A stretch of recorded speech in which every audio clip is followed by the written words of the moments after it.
दोस्तों नमस्कार, मैं हूँ संजीव श्रीवास्तव और आप देख रहे हैं पिक्चर प्लस।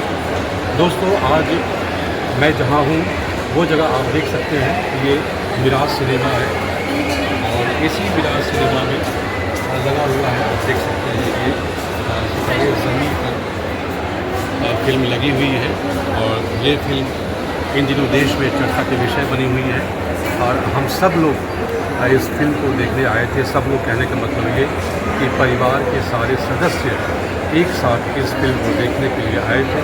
आमतौर पर जब भी फिल्म समीक्षा के लिए मैं फिल्में देखता हूँ तो अकेला ही आता हूँ, लेकिन इस बार शुक्रवार को मैं यह फिल्म नहीं देख पाया था, इसलिए हमने सोचा कि रविवार को सपरिवार इस फिल्म को देखेंगे और देखने के बाद और हमारी जो प्रतिक्रिया बनी है पहली नज़र में उसे मैं आपके सामने बताना चाहता हूँ। हालांकि सितारे ज़मीं पर की कहानी क्या है ये मीडिया में आ चुकी है और आमिर खान ने इस फिल्म में किस प्रकार का रोल किया है यह भी मोटे तौर पर सामने आ चुकी है। यह बात वे सारे लोग जिन्होंने यह फिल्म नहीं देखी है और इस फिल्म के बारे में ज़रा सी भी जिज्ञासा रखते हैं, कुछ जानने की कोशिश करते हैं, उन्होंने अखबारों में तमाम मीडिया रिपोर्ट्स में उन्होंने इस फिल्म के बारे में पढ़ा होगा कि किस प्रकार से डाउन सिंड्रोम बच्चों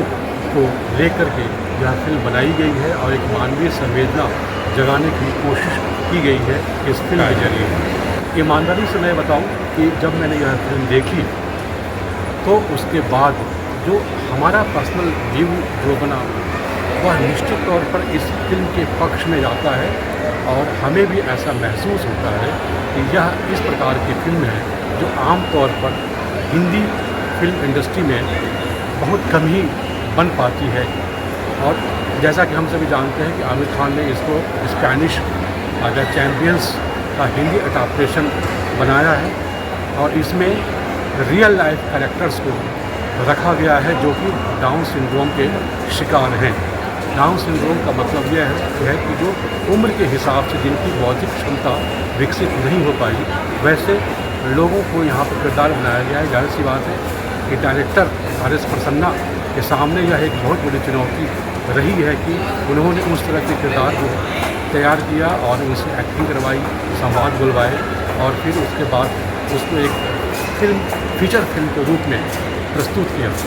लेकिन जब मैंने यह फिल्म देखी तो मुझे 2-3 बातें खासतौर पर कहने की इच्छा यह हो रही है कि आमिर खान इस फिल्म में एक बार फिर से एक इन्फ्लुएंसर की तरह हमारे सामने आते हैं। आमिर खान की जिस तरह की पर्सनालिटी बन चुकी है अपनी फिल्मों, ख़ासतौर पर जैसे तारे ज़मीं पर को अगर आप याद कर लीजिए या फिर सीक्रेट सुपरस्टार को आप याद कर लीजिए या फिर दंगल को आप याद कर लीजिए, ऐसी कई फिल्में हैं। पीके, यहाँ तक पीके को भी याद करें या फिर पीकली लाइफ को अगर आप याद करें, ऐसी कई सारी फिल्में हैं आमिर खान जिसमें मुझे ऐसा लगता रहा है कि आमिर खान एक्टर या फिर एक कलाकार से कहीं ज़्यादा वो एक इन्फ्लुएंसर की तरह पेश होते हैं।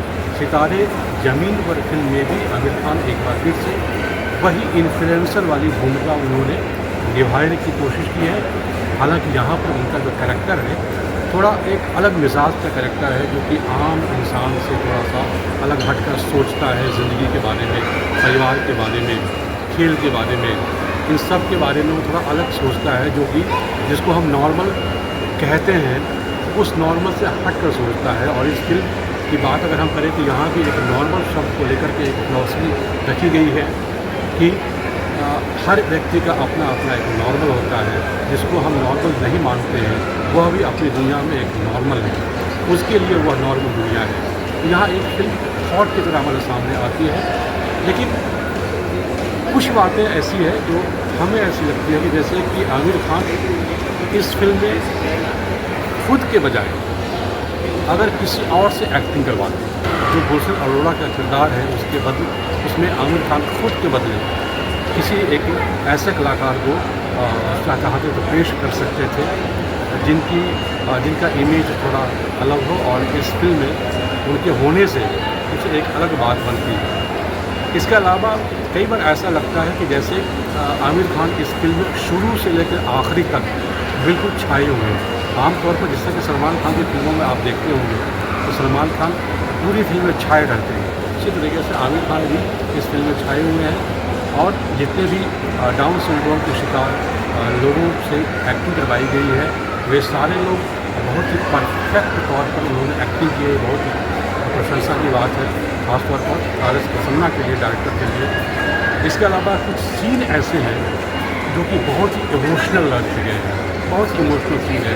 ख़ासतौर पर जब फाइनल मैच होता है वहाँ पर किस टीम की जीत होती है, किस टीम की हार होती है, ये अपने आप में एक प्रश्न मैं इसलिए छोड़ दे रहा हूँ कि अगर इसको खुलासा करना ज़रूरी नहीं समझता मैं, आप फिल्म जब देखेंगे तो पता चलेगा। लेकिन ये बात साफ वहाँ पर दिखाई देती है कि बहुत सारे ऐसे सीन हैं इस फिल्म में जो बहुत ही इमोशनल बनाने की कोशिश की गई है, बहुत ही क्लोजअप रखा गया है, स्लो मोशन में उन सब का एक्सप्रेशन व्यक्त किया गया है। वो इसीलिए किया गया है ऐसा ताकि दर्शकों का जो इमोशन है उसके साथ कनेक्ट कर सके और यहाँ पर फिल्म जो है सफल होती है।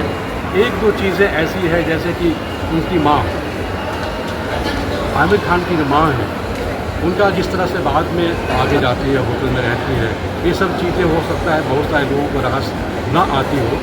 लेकिन कुल मिलाकर के यह फिल्म जो बम्बैया मसाला फिल्म है उससे हट करके है और आज की तारीख में यह फिल्म वह मैसेज देती है कि किस प्रकार से हम जो अक्षम लोग हैं, असमर्थ लोग हैं, किसी भी वजह से असमर्थ है, इसमें वो प्राकृतिक है।